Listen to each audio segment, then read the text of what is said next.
ချင်းမိုင်မိုးရဲ့လွတ်ခွက်ချက်တွေကတခုဖြစ်တဲ့တောတွင်းဖျားကြောင်လီ wet ဖာလက်ကနေကြိုးဆိုပါတယ်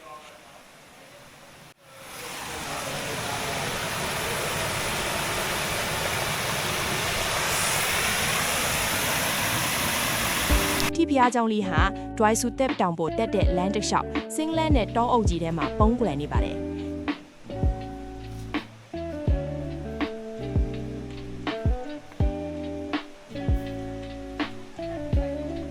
ဒီနေရာလေးကိုရောက်သွားတာနဲ့တကယ့်ကိုမှော်ဆန်တဲ့ကဘာလေးတစ်ခုတည်းရောက်သွားသလိုခံစားရမှာအသေးချပါတယ်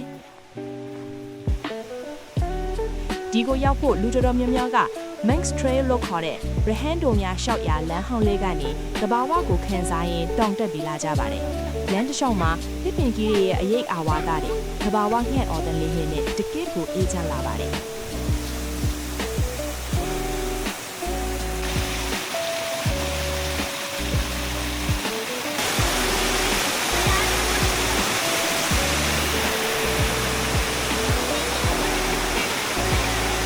ဖျားเจ้าကိုရောက်တာနဲ့ရှီဟောင်းကြောက်စစ်ရုပ်တုတွေရင်းကြီးတက်နေတဲ့လေကားတုတွေနဲ့ငကားရုပ်တုတွေနဲ့ဖျားเจ้าဝင်းတဲ့ကိုခတ်စည်းနေတဲ့တဘာဝရေတံကိုလေးကတင့်ကိုစီးချိုနေပါလိမ့်မယ်မြို့တွေကလူစီကားပြီးရွှေအောင်ဝင်းလက်နေတဲ့ဖျားเจ้าတွေနဲ့မတူပဲ wet ဖာလက်ကတော့တဘာဝတရားကြီးနဲ့အကြည့်အဝတသားပြီးဖြစ်နေပါတယ်တိတ်ဆိတ်ကငိမ်သက်တယ်ပြီးတော့အယမ်းကိုအေးချမ်းပါတယ်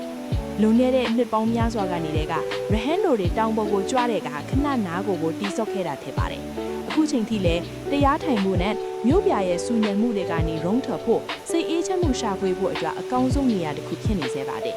ဒီတူရလက်ရတွေမှာဆိုရင်လေမြမမှုလက်ရအငွေ့အသက်တချို့ကိုပါလိလာတွေ့ရှိနိုင်ပါတယ်